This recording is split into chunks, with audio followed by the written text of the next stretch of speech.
Hey guys, this is Eric Weingart with Weingart Racing. It is Saturday, so it's an update video, but there's way more to it.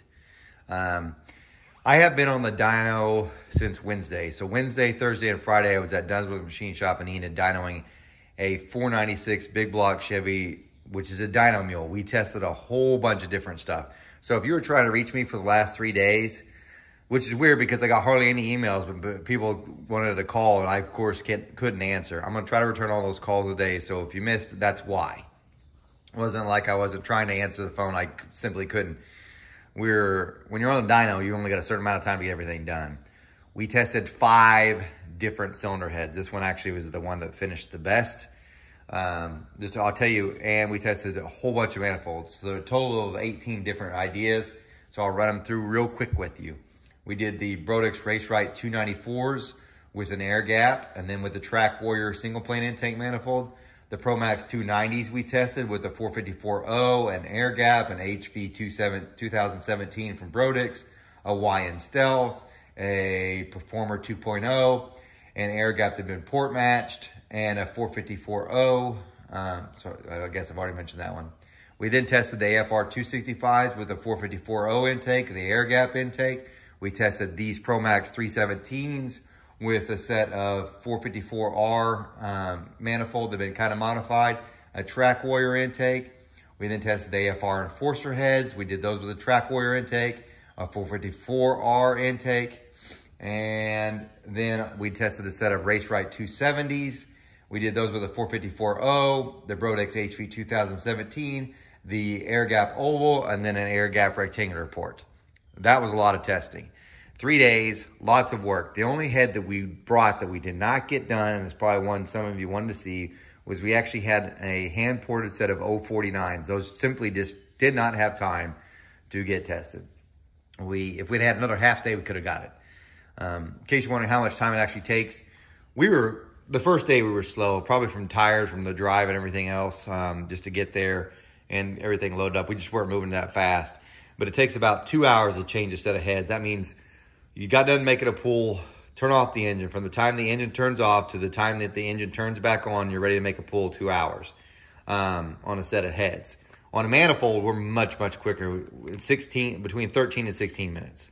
So, but the heads just take longer, obviously. Getting them off is easy. It's putting them back on.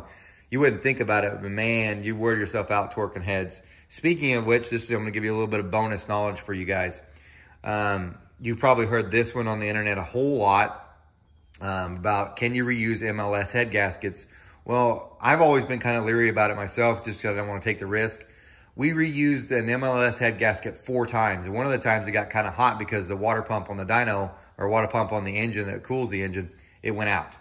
So we had to change that. So anyway, you can reuse those. Now, here's the big thing. I am doing a book for this whole entire dyno session for the big block mule. You can pre-order it right now on my website. It's wengines.com. There's a link to my online store, and you can pre-order it. It's not ready. It probably won't be ready for the end of the month, but I am cutting a deal. So it's expensive because 3 days worth of dyno was not cheap, it's not cheap, so it's more than the others. But the thing is, there's only going to be 1 book. So like the small block, we had 3 different books. This one's only going to have 1. So the book's going to be much thicker anyway. So go to my website, wengines.com. There's a link, and you can purchase, pre-order that book on that link. You can pay with a credit card, even though it says with PayPal. After the books are printed, the price will go up, guaranteed. So just letting you know on that one. Anyway, just to tell you how good it is, how good this what we found out with the stuff, and it kind of makes me feel like an idiot. By the way, I needed to back up. Nick from DZ Performance, check out his YouTube page.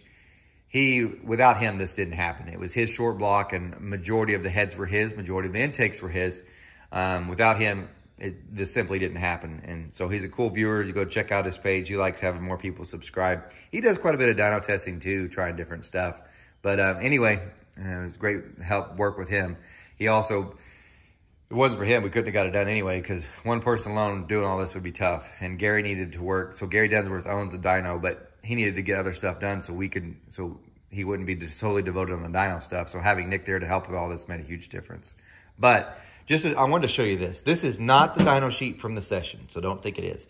This is from the Engine Masters Challenge in 2010. I brought a 496, and it was actually an article. This is it. This is on Dunsworth Dyno. This one made 672 and makes 620 torque. We made more than that on our session, on the 496. The only thing that separates this one from the engine we tested was that was still a hydraulic roller, so both were. But the difference was on this test, we were only allowed to run a 750 carburetor. So we of course didn't test with the 750 carburetor to see how much power it would have lost. But just to give you an idea, the numbers were way better than what we have here. I would have scored much, much better. So anyway, look for that. That'd be really cool. Go to my website, purchase the books, kind of helps with things. We'll probably be doing more big block stuff. Just, it won't be a while. On the small block side, I haven't forgot. I'm not even going to attempt to go make another round of testing for at least a month. There's too much stuff in the shop I have to get done. But I mean, I've got stuff here, especially something else for the small block, which is really cool. I'm just going to save it for another video. But anyway, guys, thanks for watching. Pre-order the book. Thanks for DZ Performance, Nick, and Gary for helping with the dyno. You guys take care.